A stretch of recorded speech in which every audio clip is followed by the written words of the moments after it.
Hello बच्चों, कैसे हैं आप सब। आज हम पढ़ेंगे अर्थशास्त्र का चैप्टर नंबर 4 हमारी वित्तीय संस्थाएं। इसमें हम अपना पढ़ेंगे देश का जो वित्तीय संस्थाएं हैं ना उनके बारे में। तो हमारे देश का प्रमुख वित्तीय संस्था में कौन है, तो रिजर्व बैंक ऑफ इंडिया। अब देखते हैं वित्तीय संस्था किसे कहते हैं। देखिए, हमारे देश में वे संस्थाएं जो आर्थिक विकास के लिए, उद्यम एवं व्यवसाय के लिए वित्तीय आवश्यकताओं का पूर्ति करता है, ऐसे संस्थाओं क्या कहते हैं, वित्तीय संस्था कहते हैं। वित्तीय संस्थाएं देश के केंद्रीय रिजर्व बैंक और बैंक ऑफ इंडिया के दिशा निर्देश के अंतर्गत एक निश्चित मापदंड पर काम करती है। अब देखिए सरकारी वित्तीय संस्थाएं। सरकारी वित्तीय संस्था में क्या आएगा, सरकार द्वारा स्थापित एवं संपोषित वित्तीय संस्थाओं को सरकारी वित्तीय संस्था कहते हैं। जैसे स्टेट बैंक ऑफ इंडिया यानी SBI, Central Bank of India, और Punjab National Bank of India, और इलाहाबाद बैंक इत्यादि। क्या है, ये सब सरकारी वित्तीय संस्था हैं, यानी कि सरकारी बैंकें हैं। अब हम लोग देखेंगे अर्ध सरकारी वित्तीय संस्था। वैसी वित्तीय संस्था जो सरकार के केंद्रीय बैंक के निर्देशन में उनका द्वारा स्थापित मापदंडों पर समाज के लोगों को वित्तीय आवश्यकताओं की पूर्ति करती है, इसे अर्ध सरकारी वित्तीय संस्था कहते हैं। जैसे क्षेत्रीय ग्रामीण बैंक, बिहार राज्य इत्यादि, कोऑपरेटिव बैंक, ये सब क्या है, अर्ध सरकारी बैंक वित्तीय संस्थाएं हैं। अब हम लोग देखेंगे सूक्ष्म वित्तीय संस्थाएं, यानी छोटे पैमाने पर गरीब और ज़रूरतमंद लोगों को स्वयं सेवी संस्था के माध्यम से कम ब्याज पर साख अथवा ऋण की आवश्यकता व्यवस्था की जरूरत करने वाली संस्था को क्या कहते हैं, सूक्ष्म वित्तीय संस्था कहते हैं। सूक्ष्म वित्तीय संस्थाएं के क्षेत्र में बांग्लादेश के नोबेल पुरस्कार से सम्मानित प्रोफेसर मोहम्मद यूनुस का प्रयास सराहनीय है। अब देखिए, इसमें हमारे यहाँ एक जीविका चलता है बिहार में, तो ये भी सूक्ष्म वित्तीय संस्था में ही आता है। अब देखिए वित्तीय संस्था कितने प्रकार के, तो 2 प्रकार के होते हैं, राष्ट्रीय वित्तीय संस्थाएं और राज्य स्तरीय वित्तीय संस्थाएं। तो पहले हम देखेंगे राष्ट्रीय वित्तीय संस्था के बारे में। ऐसी वित्तीय संस्थाएं जो देश के लिए वित्तीय और साख नीति का निर्धारण एवं निर्देशन करती है तथा राष्ट्रीय स्तर पर वित्त प्रबंधन के कार्य का संपादन करती है, उसे राष्ट्रीय वित्तीय संस्थाएं कहते हैं। अब हम लोग देखते हैं राज्य स्तरीय वित्तीय संस्थाएं क्या हैं।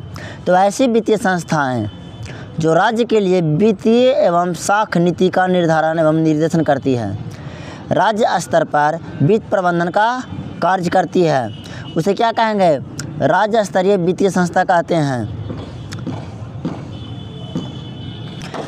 अब देखिए राष्ट्रीय विकास संस्थाएं के 2 अंग हैं, क्या, भारतीय मुद्रा बाजार और भारतीय पूंजी बाजार। तो पहले हम देखेंगे भारतीय मुद्रा बाजार के बारे में। ऐसी मौद्रिक बाजार जहां उद्योग एवं व्यवसाय के क्षेत्र के लिए अकाल्पनिक एवं मध्यकालीन, अल्पकालीन एवं मध्यकालीन, यानी कि कम समय के लिए और कुछ ज़्यादा समय के लिए वित्तीय संस्था का व्यवस्था एवं प्रबंधन किया जाता है, उसे क्या कहते हैं, भारतीय मुद्रा बाजार कहते हैं। अब हम लोग देखेंगे भारतीय पूंजी बाजार। ऐसी मौद्रिक बाजार जहां उद्योग एवं व्यवसाय के क्षेत्र के लिए दीर्घकालिक वित्तीय व्यवस्था एवं प्रबंधन किया जाता है, उसे क्या कहते हैं, भारतीय पूंजी बाजार कहते हैं। ठीक। अब देखिए भारतीय मुद्रा बाजार को 2 क्षेत्रों में विभाजित किया गया है। अब देखिए कौन कौन सा 2 क्षेत्र से, देखिए संगठित क्षेत्र और असंगठित क्षेत्र है। देश की संगठित बैंक प्रणाली 3 प्रकार के हैं, केंद्रीय बैंक और वाणिज्य बैंक और सहकारी बैंक। देश के संगठित बैंक कितने प्रकार के हैं, ये कितने प्रणाली है, तो 3 प्रणाली, केंद्रीय बैंक प्रणाली, वाणिज्य बैंक प्रणाली और सहकारी बैंक प्रणाली। अब हम लोग देखते हैं केंद्रीय बैंक प्रणाली के बारे में। भारत में रिजर्व बैंक ऑफ इंडिया को केंद्रीय बैंक भी कहते हैं। ठीक। रिजर्व बैंक ऑफ इंडिया देश के शीर्ष बैंकिंग संस्था के रूप में बैंकिंग, वित्तीय और आर्थिक क्रिया का दिशा निर्देश एवं संचालन में सहयोग देती है। अब दूसरा, वाणिज्य बैंक। वाणिज्य बैंक के द्वारा बैंकिंग एवं वित्तीय क्रियाओं का संचालन होता है। वाणिज्य बैंक भी दो प्रकार के होते हैं। देखिए, वाणिज्य होता क्या है, जिसमें व्यापार होता है उसको वाणिज्य, तो ये व्यापारिक बैंक को वाणिज्य बैंक बोलते हैं। तो वाणिज्य बैंक दो प्रकार के, देखिए, राष्ट्रीयकृत वाणिज्य बैंक और निजी वाणिज्य बैंक। तो देखिए, राष्ट्रीयकृत वाणिज्य बैंक क्या है, तो जो वाणिज्य बैंक सरकार के सीधे नियंत्रण में काम करता है, यानी सरकार के कंट्रोल में काम करता है, सरकार के दिशा निर्देश के अनुसार काम करता है, उसे राष्ट्रीयकृत वाणिज्य बैंक कहते हैं। अब हम लोग देखेंगे निजी वाणिज्य बैंक के बारे में। जो वाणिज्य बैंक सरकार के सीधे नियंत्रण में काम नहीं करती उसे निजी वाणिज्य बैंक कहा जाता है। जैसे सहकारी बैंक। अब हम लोग देखते हैं सहकारी बैंक। सहकारी बैंक क्या है, तो आपसी सहयोग और सद्भावना के आधार पर जो वित्तीय संस्थाएं कार्यशील है उसे सहकारी बैंक कहा जाता है।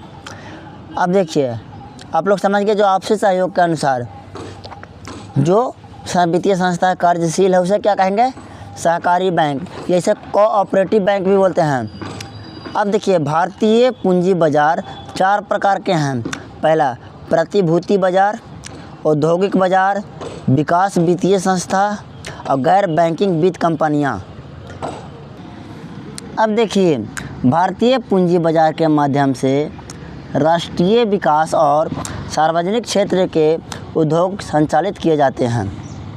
अब देखिए, भारत की वित्तीय राजधानी कहाँ है, तो मुंबई में एक संगठित पूंजी बाजार है जिसके माध्यम से औद्योगिक क्षेत्र के लिए वित्त व्यवस्था उपलब्ध होती है।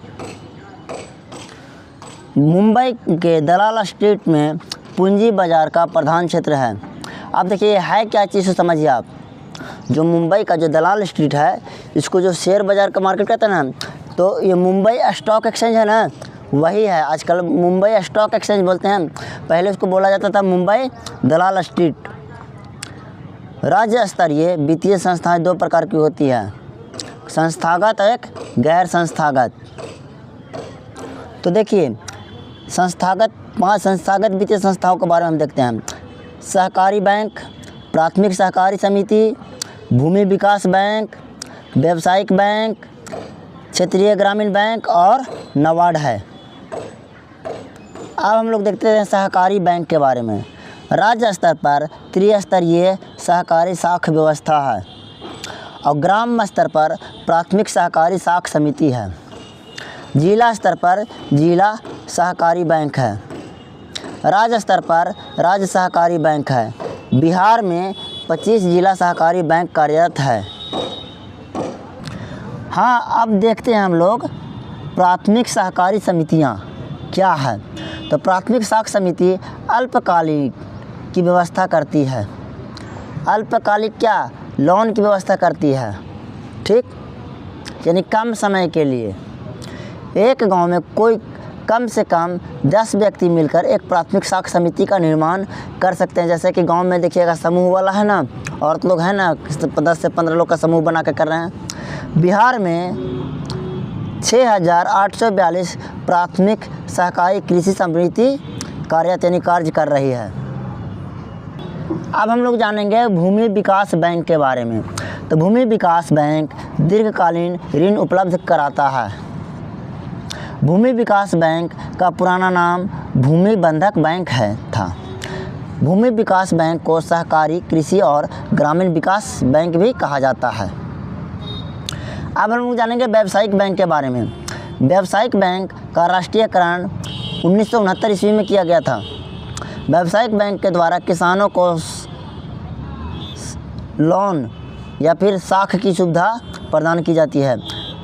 लोन यानी कर्ज, ठीक।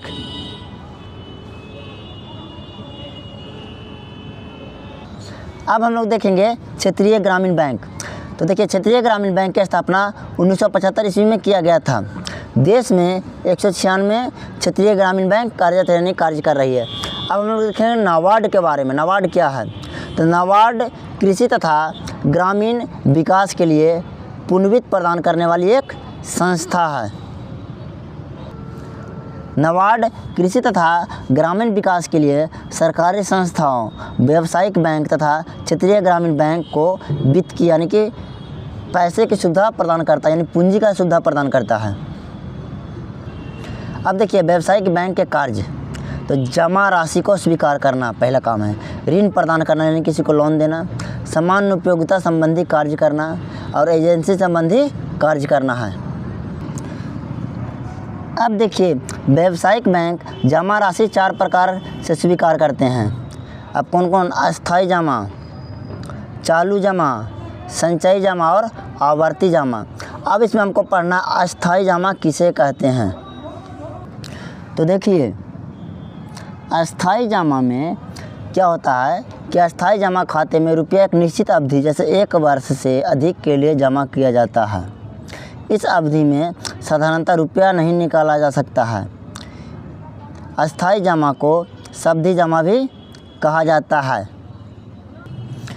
जिसको कभी कभी हम लोग ग्रामीण क्षेत्रों में बोलचाल में नहीं कहते कि फिक्स डिपॉजिट है, तो वही हो गया अस्थायी जमा।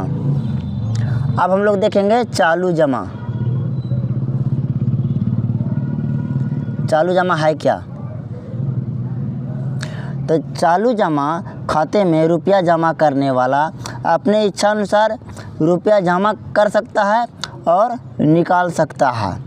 चालू जमा को मांग जमा भी कहा जाता है। जैसे कि हम लोग क्या करते हैं कि आज पैसा हम लोग का जेब में है तो जमा कर दिए, कल पैसा का ज़रूरत हुआ तो हम लोग निकाल लिए, ठीक है। अब हम लोग देखेंगे संचयी जमा के बारे में। संचयी जमा में खाते में रुपया जमा करने वाला जब चाहे जब रुपया जमा कर सकता है, किंतु रुपया निकालने का अधिकार सीमित रहता है। अब देखिए आवर्ती जमा। आवर्ती जमा खाते में ग्राहक एक निश्चित रकम एक निश्चित अवधि के लिए जमा कर सकता है, इसके बाद उसे एक निश्चित रकम प्राप्त होता है। आवर्ती जमा समय अवधि भी जमा कहा जाता है। अब व्यावसायिक बैंक द्वारा दिए जाने वाले ऋण के प्रकार, ये कितने प्रकार के लोन या कर्ज देता है व्यावसायिक बैंक, वो देखना है अब हमको। तो देखिए अभियाचित एवं अल्पकालिक ऋण यानी कि कम समय का ऋण, ठीक। नगद साख, अधिविकार्ष, विनिमय बिलों का भुनाना और ऋण एवं अग्रिम, ठीक। अब इन सभी के बारे में हम लोग आगे जानेंगे। तो देखिए अभियाचित एवं अल्पकालिक ऋण, यह ऋण अल्पकाल यानी कि कम समय के लिए दिया जाता है, से लेकर के 1 सप्ताह, जैसे कि ये 1 दिन से लेकर के 1 सप्ताह तक के लिए दिया जाता है। अब नगद साख, ये क्या है? किस व्यवस्था के अंतर्गत बैंक अपने ग्राहक को ऋण पत्र, व्यापारिक माल अथवा अन्य स्वीकृत प्रतिभूतियों के आधार पर ऋण यानी लोन देता है। अब हम लोग जानेंगे अधिविकार्ष। जब कोई बैंक अपने ग्राहक को उसके खाते में जमा रकम से अधिक रकम निकालने की सुविधा देता है तो उसे अधिविकार्ष कहा जाता है। अब है विनिमय बिलों का भुनाना। व्यवसायिक बैंक विनिमय बिलों को बनाकर भी ग्राहक को ऋण प्रदान करती है। ऋण एवं अग्रिम एक पूर्व निश्चित अवधि के लिए दिए जाते हैं, उसे दिन अथवा अग्रिम कहते हैं। ऋण अथवा अग्रिम क्या कहेंगे? ऋण यानी कि ऋण मतलब कर्ज। व्यावसायिक बैंक द्वारा ग्राहक को प्रदान की जाने वाली अन्य सेवाएं।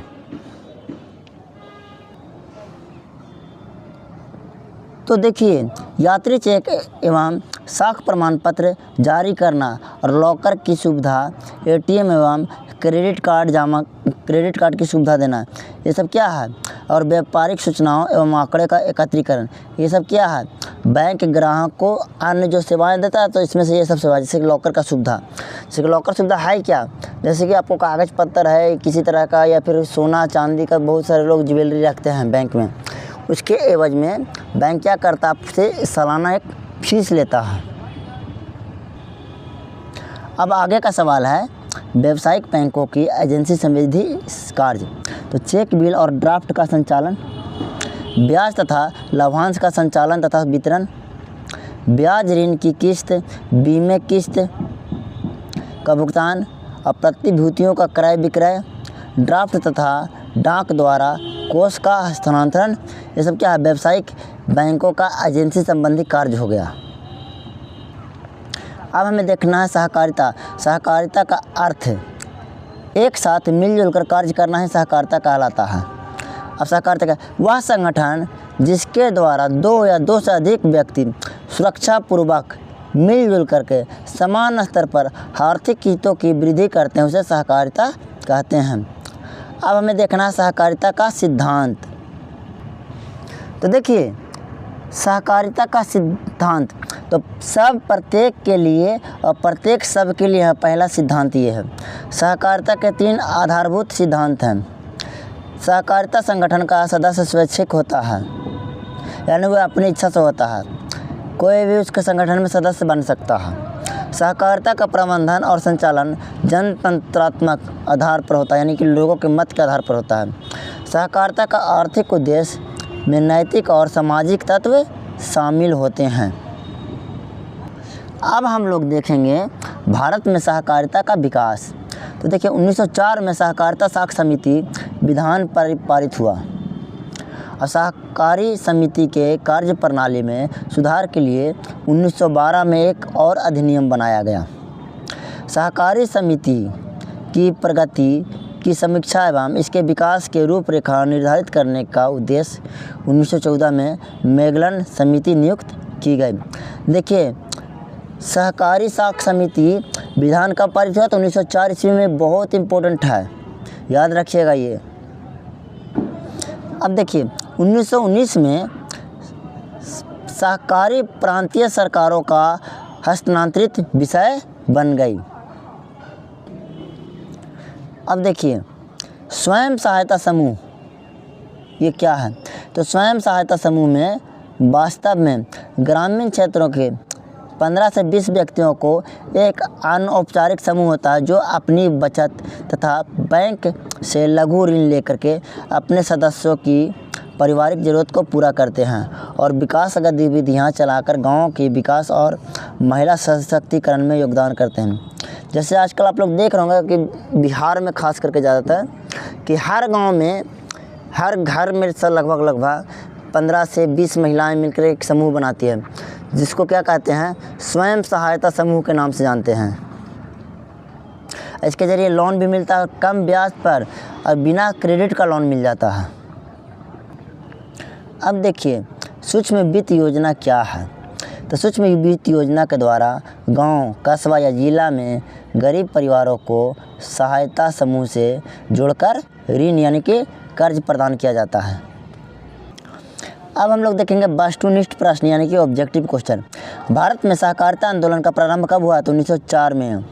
प्रत्यक्ष कर के अंतर्गत निम्न में से किसे शामिल किया जाता है, तो आयकर को, यानी कि जो आप इनकम करते हैं, इनकम टैक्स को, उसको कहते हैं प्रत्यक्ष कर। अब देखिए अगला सवाल क्या है, शेयर बाजार का नियामक संस्था है, तो सेबी का है। तो नोबेल पुरस्कार से सम्मानित बांग्लादेशी अर्थशास्त्री कौन है, तो मोहम्मद यूनुस, अभी बांग्लादेश का प्रधानमंत्री है। भारत में कितने राष्ट्रीयकृत बैंक है, तो 14। गैर संस्थागत वित्त प्रदान करने वाला सबसे लोकप्रिय साधन क्या है, तो महाजन, यानी कि जो कर्ज देता ना, पहले वो एक कर्ज देगा और बहुत ज़्यादा ब्याज लेता है, वो जिसको कहा जाता है सूदखोर भी बोलते हैं गाँव में। इनमें कौन सा संस्थागत वित्तीय संस्था है, तो व्यावसायिक बैंक। वाणिज्य बैंक का राष्ट्रीयकरण कब हुआ, तो 1969 ईस्वी में। भारत में एक करेंसी नोट कौन जारी करता, तो रिजर्व बैंक ऑफ इंडिया। और 1 रुपया का नोट और सिक्का कौन जारी करता है, तो भारत का वित्त मंत्रालय जारी करता है। अब भारतीय मुद्रा बाजार में किस प्रकार का ऋणों का लेन देन होता है, तो इसका आंसर होगा आपातकाल, क्योंकि उसको तुरंत ऋण का ज़रूरत होता है। अब देखिए निम्न में से कौन सा संस्था भारत में मुद्रा जारी करने के लिए अधिकृत है? तो आरबीआई यानी कि रिजर्व बैंक ऑफ इंडिया, इसको आरबीआई भी बोला जाता है इंग्लिश में। दीर्घकालीन ऋण प्रदान करने वाली संस्था कौन सी है? तो भूमि विकास बैंक। भारत का केंद्रीय बैंक कौन है? तो reserve bank of India. Bharat में 1 रुपया का नोट कौन जारी करता है? तो वित्त विभाग।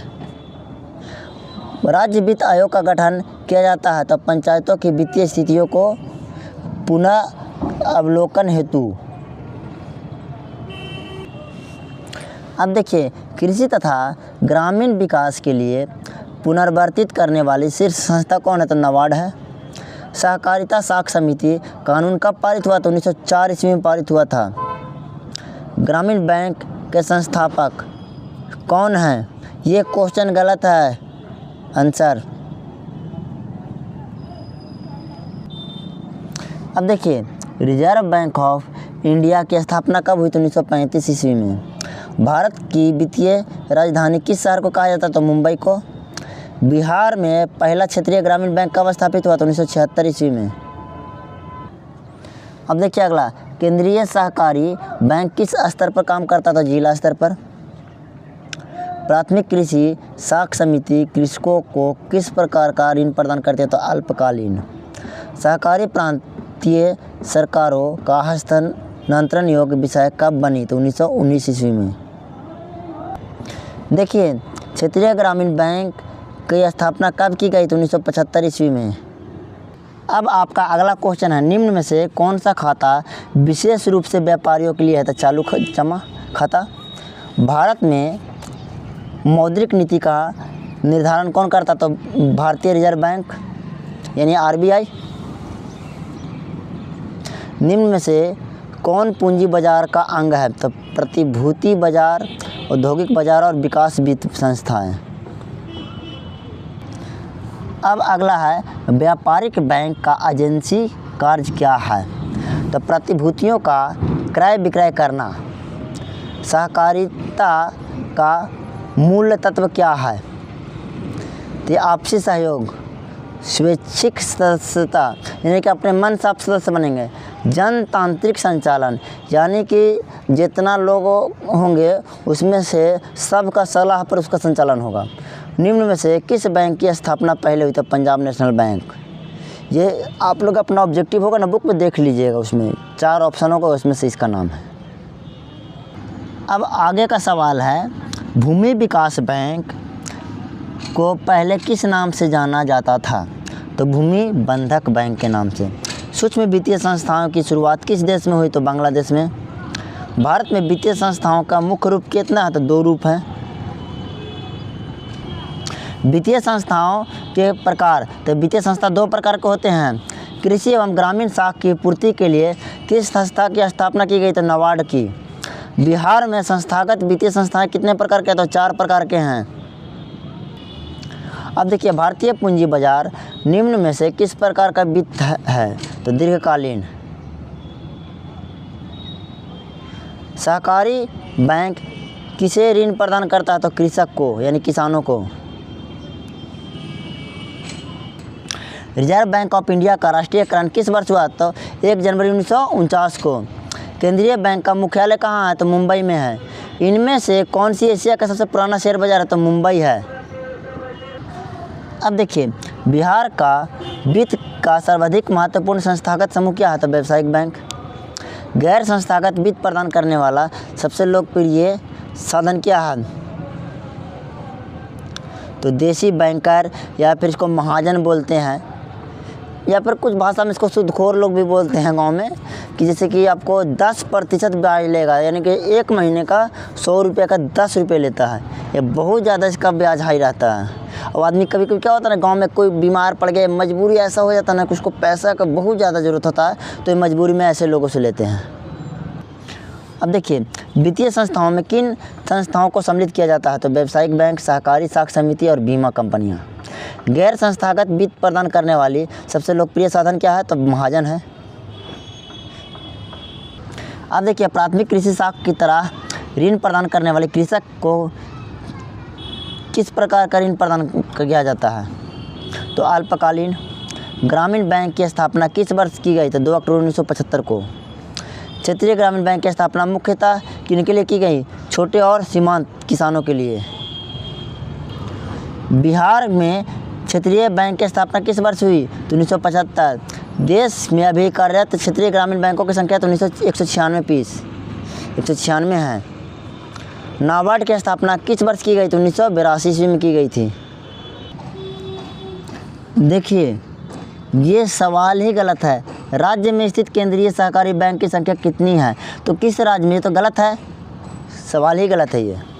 व्यावसायिक बैंक कितने प्रकार की जमा राशि स्वीकार करता है? तो देखिए, अस्थायी जमा, आवर्ती जमा और संचयी जमा। ठीक। निम्न में से कौन व्यावसायिक बैंक का कार्य नहीं करता? तो मौद्रिक नीति तय करना। ये केंद्रीय बैंक कार्य करता है, तय करता है।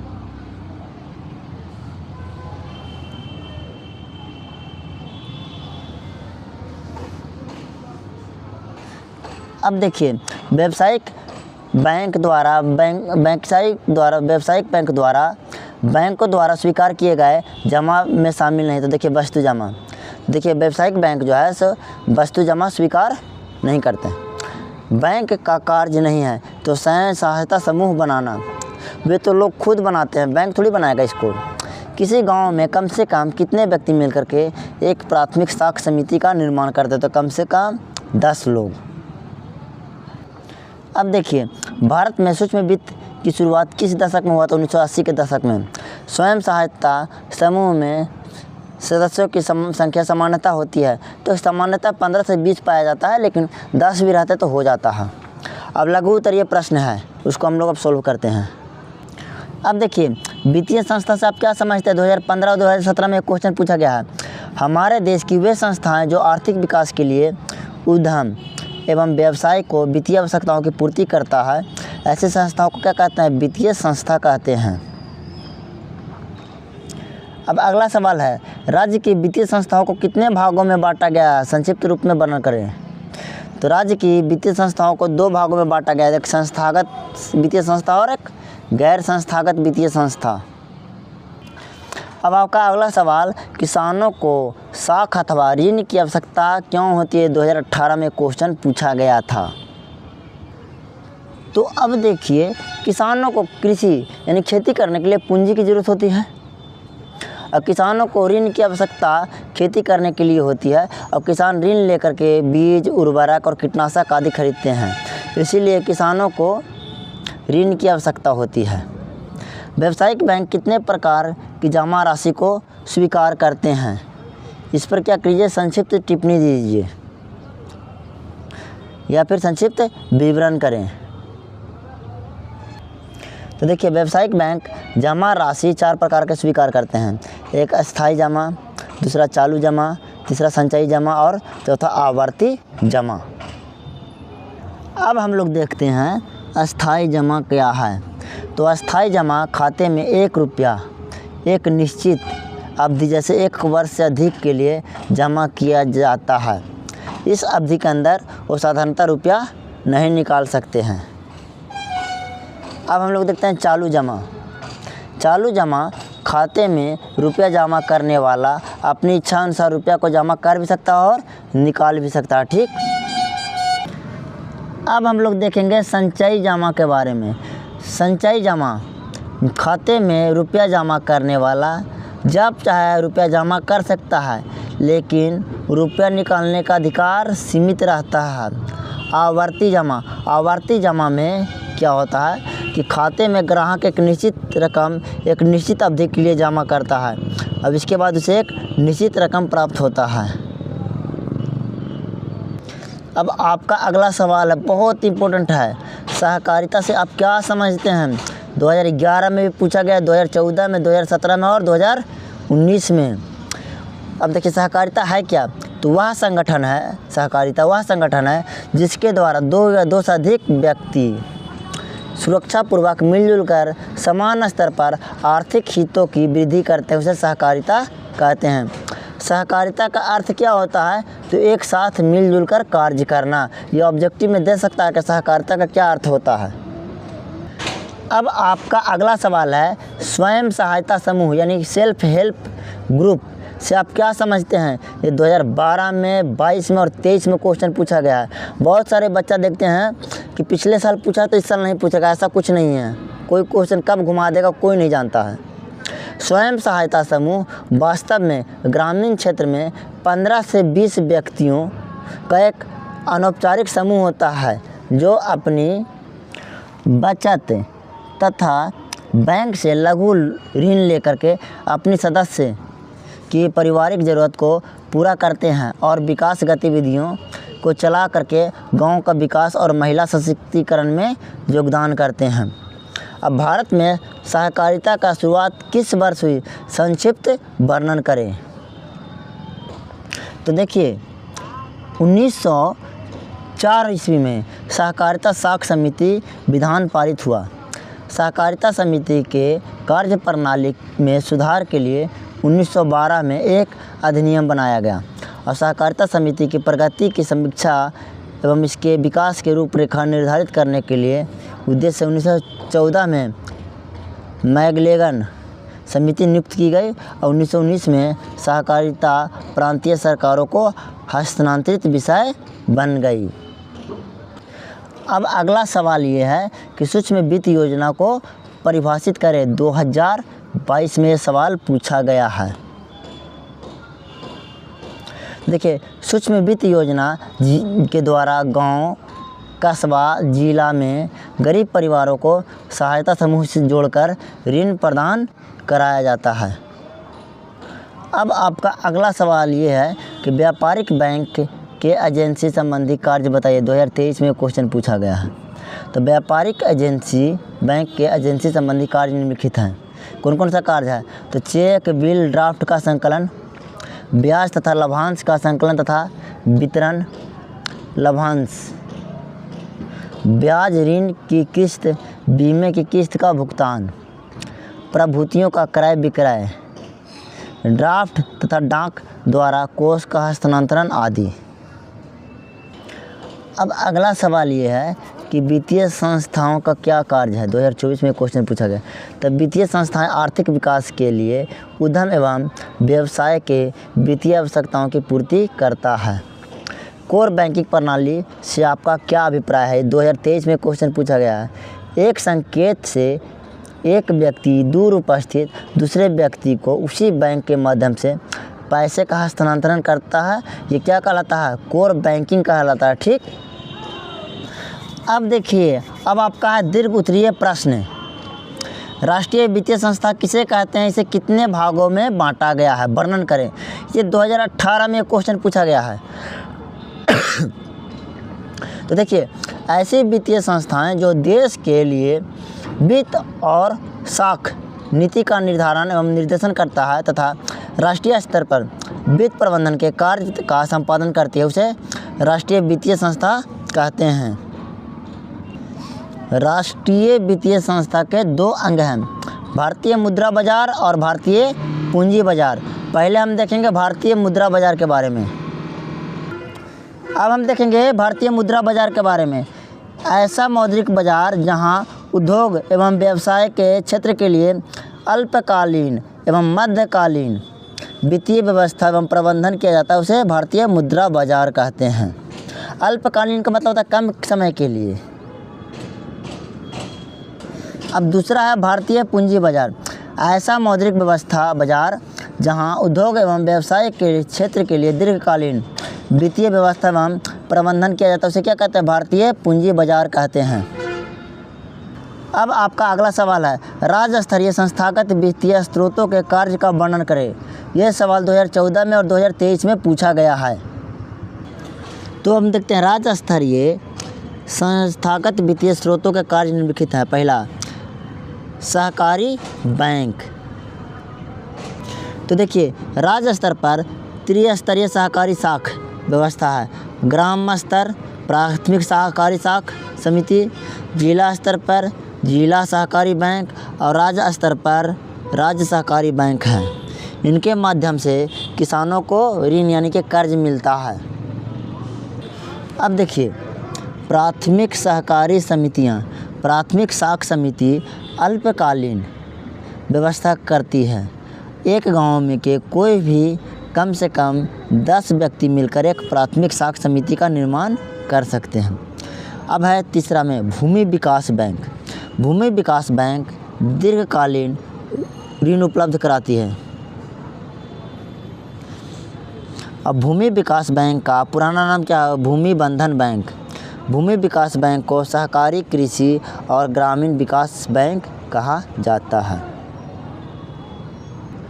अब हम लोग देखेंगे व्यावसायिक बैंक। तो व्यावसायिक बैंक का राष्ट्रीयकरण 1969 ईस्वी में किया गया था। व्यावसायिक बैंक के द्वारा किसानों को ऋण की सुविधा प्रदान किया जाता है। अब हम आगे का देखेंगे क्षेत्रीय ग्रामीण बैंक। क्षेत्रीय ग्रामीण बैंक की स्थापना 1975 ईस्वी में किया गया। देश में कुल 196 क्षेत्रीय ग्रामीण बैंक कार्यरत है, यानी कार्य कर रही है। क्षेत्रीय ग्रामीण बैंक के माध्यम से किसानों, कारीगरों और अन्य कमज़ोर वर्ग को ऋण उपलब्ध कराया जाता है। अब हम लोग आगे देखेंगे नाबार्ड के बारे में। तो देखिए, नाबार्ड कृषि तथा ग्रामीण विकास के लिए सरकारी संस्थाओं और व्यावसायिक बैंकों तथा क्षेत्रीय ग्रामीण बैंक को वित्त यानी कि वित्तीय सहायता प्रदान करता है, यानी वित्त की सुविधा प्रदान करता है। व्यावसायिक बैंक के प्रमुख कार्यों की विवेचना करें, यानी कि वर्णन करें। यह क्वेश्चन 2011, 2013, 2015, 2019, 2021 और 2024 में पूछा गया है। ठीक है, इसको ज़रा ध्यान से पढ़िएगा। यानी कि ये क्वेश्चन 6 बार पूछा गया है। व्यावसायिक बैंक के निम्नलिखित कार्य हैं: जमा राशि को स्वीकार करना, ऋण प्रदान करना, सामान्य उपयोगिता संबंधी कार्य करना, एजेंसी संबंधी कार्य करना। अब हम लोग देखेंगे जमा राशि को स्वीकार करना। तो इसमें क्या है कि जमा राशि 4 प्रकार के स्वीकार करते हैं। पहला अस्थायी जमा, दूसरा चालू जमा, फिर तीसरा संचयी जमा और आवर्त जमा। अब उसमें क्या था ना कि ऋण प्रदान करना। ठीक, तब ऋण प्रदान के बारे में हम लोग देखते हैं। तो देखिए, ऋण प्रदान करना भी व्यावसायिक बैंक के लोगों को ऋण प्रदान करता है। अब देखिए, व्यावसायिक बैंक द्वारा दिए जाने वाले ऋण के प्रकार। तो देखिए, अभिचित या अल्पकालिक ऋण, नगद साख, अधिविकार से, विनिमय बिलों का भुनाना और ऋण एवं अग्रिम। ठीक, उसमें एक तीसरा था व्यावसायिक बैंक के समान उपयोगिता क्या है? तो समान उपयोगिता संबंधी कार्य। तो यात्री चेक एवं साख प्रमाण पत्र जारी करना, लॉकर की सुविधा, एटीएम एवं क्रेडिट कार्ड की सुविधा, अब व्यापारिक सूचनाएं एवं आंकड़ा एकत्रित करना। अब एजेंसी संबंधी कार्य। तो देखिए, व्यावसायिक बैंकों की एजेंसी संबंधी कार्य निम्न है। पहला क्या है? चेक, बिल और ड्राफ्ट का संकलन, ब्याज तथा लाभांश का संकलन तथा वितरण, ब्याज, ऋण की किस्त, बीमे किस्त का भुगतान, प्रतिभूतियों का क्रय विक्रय, ड्राफ्ट तथा डाक द्वारा कोष का हस्तांतरण। अब आपका आगे कहा है सहकारिता के मूल तत्व क्या हैं? राज्य के विकास में इसकी भूमिका का वर्णन करें। ये भी सवाल बहुत इंपॉर्टेंट है, 2015, 20 और 22 में पूछा गया। वह संगठन जिसके द्वारा 2 या 2 से अधिक व्यक्ति सुरक्षापूर्वक मिलजुल कर समान स्तर पर आर्थिक हितों की वृद्धि करते हैं, उसे सहकारिता कहते हैं। अब सहकारिता का अर्थ क्या है? एक साथ मिलजुल कर कार्य करना ही सहकारिता का अर्थ है। सहकारिता का सिद्धांत क्या है? तो सब प्रत्येक के लिए और प्रत्येक सब के लिए हैं। सहकारिता के 3 आधारभूत सिद्धांत हैं। अब हम लोग देखते हैं इनमें से सहकारिता के 3 आधारभूत सिद्धांत कौन कौन से हैं। तो सहकारिता संगठन के सदस्य स्वैच्छिक होते हैं, यानी कि अपने मन से बनते हैं। सहकारिता का प्रबंधन और संचालन जनतंत्रात्मक आधार पर होता है। सहकारिता का आर्थिक उद्देश्य में नैतिक और सामाजिक तत्व शामिल होते हैं। राज्य के विकास में क्या भूमिका है सहकारिता को, वो देखते हैं। तो देखिए, बिहार भारत का एक पिछड़ा राज्य है। राज्य के बंटवारे के बाद वो सारा भूखंड जहाँ प्राकृतिक संपदाएं केंद्रित थी वो झारखंड के पास चला गया। अब बिहार में प्राकृतिक भूमि की एकमात्र मूल साधन है कृषि भूमि। अब क्या है कि बिहार में खेती के सिवाय कोई उद्योग धंधा तो है नहीं, जिस पर बिहार के कुल जनसंख्या का लगभग 80% आबादी निर्भर है, 40 नहीं 80%, जहाँ खेती भी मानसून पर आधारित है। सामान्यतः खेती में निवेश एक जुआ के समान माना जाता है कि फसल हो गया तो हो गया, नहीं तो फसल बर्बाद भी हो जाता है। आप देखिए बिहार में विशेषकर ग्रामीण स्तर पर धनकुट्टी, अगरबत्ती, बीड़ी निर्माण, जूता, ईंट बनाने जैसे महत्वपूर्ण रोजगार सहकारिता के सहयोग से चलाई जा रही है। इसके लिए राज्य स्तरीय सहकारी बैंक ऋण मुहैया कराती है। इस सहकारी बैंक से रोजगार में बढ़ावा ग्रामीण स्तर पर काफ़ी हद तक किया जा रहा है। जहाँ भी इस तरह के रोजगार चलाई जा रही है वहाँ के जनता पर अनुकूल आर्थिक प्रभाव देखने को मिल रहा है। फलस्वरूप व्यक्ति की आय धीरे धीरे बढ़ रही है और लोगों का जीवन स्तर ऊंचा उठते जा रहा है, यानी सुधार होते जा रहा है। अब आपका अगला क्वेश्चन ये है कि स्वयं सहायता समूह में महिलाएं किस प्रकार अपनी अहम भूमिका निभाती है, वर्णन करें। ये क्वेश्चन 2013, 19 और 24 में पूछा गया है। स्वयं सहायता समूह में ग्रामीण क्षेत्र में 15 से 20 व्यक्तियों का एक औपचारिक समूह होता है जो अपनी बचत तथा बैंक से लघु ऋण लेकर के अपने सदस्य की पारिवारिक ज़रूरतों को पूरा करते हैं और विकास की गतिविधियां चलाकर गाँव के विकास और महिला सशक्तिकरण में योगदान करते हैं। अब आपका अगला सवाल है, भारत में सहकारिता के विकास का वर्णन कीजिए। 2020 में सवाल पूछा गया है। तो भारत में सहकारिता का विकास के लिए 1904 में सहकारिता साख समिति विधान पारित हुआ। अब सहकारिता समिति का कार्य प्रणाली में सुधार के लिए 1912 में एक और अधिनियम बनाया गया। सहकारी समिति की प्रगति समीक्षा एवं इसके विकास के रूपरेखा निर्धारित करने के उद्देश्य से 1914 में मैकलेगन समिति नियुक्त की है और 1919 में सहकारिता प्रांतीय सरकारों का हस्तांतरण का विषय बन गई। अब अगला, भारत में संस्थागत वित्तीय स्रोत कौन है। 2016 में सवाल पूछा गया है। तो देखिए राष्ट्रीय विकास संस्थाएं 2 अंग होते हैं, पहला भारतीय मुद्रा बाजार और भारतीय पूंजी बाजार। तो भारतीय मुद्रा बाजार के बारे में हम लोग देखते हैं। ऐसा मौद्रिक बाजार जहां उद्योग एवं व्यवसाय के क्षेत्र के लिए अल्पकालीन एवं मध्यकालीन वित्तीय व्यवस्था एवं प्रबंधन किया जाता है उसे भारतीय मुद्रा बाजार कहते हैं। अब दूसरा है भारतीय पूंजी बाजार। तो देखिए भारतीय पूंजी बाजार में ऐसा मौद्रिक बाजार जहां उद्योग एवं व्यवसाय के क्षेत्र के लिए दीर्घकालीन वित्तीय व्यवस्था है एवं प्रबंधन किया जाता है उसे भारतीय पूंजी बाजार कहते हैं। तो ठीक है बच्चों, आज का ये चैप्टर यहीं समाप्त होता है और आगे आपको इसका 5वां चैप्टर आपको पढ़ाया जाएगा। और आपका भूगोल कंप्लीट करा दिए हैं। भूगोल में आप क्या कीजिएगा कि प्लेलिस्ट में आप जा कर के देख सकते हैं। और अगर वीडियो पसंद आए तो लाइक भी कीजिए और जो चीज़ का आपको ज़रूरत है उसको कमेंट कीजिए। हम आगे आपको कोशिश करेंगे कि हम उसको अच्छी तरीक़े से पढ़ाएँ। और वीडियो को अपने बच्चे जो दोस्त हैं उनमें तक शेयर कीजिए।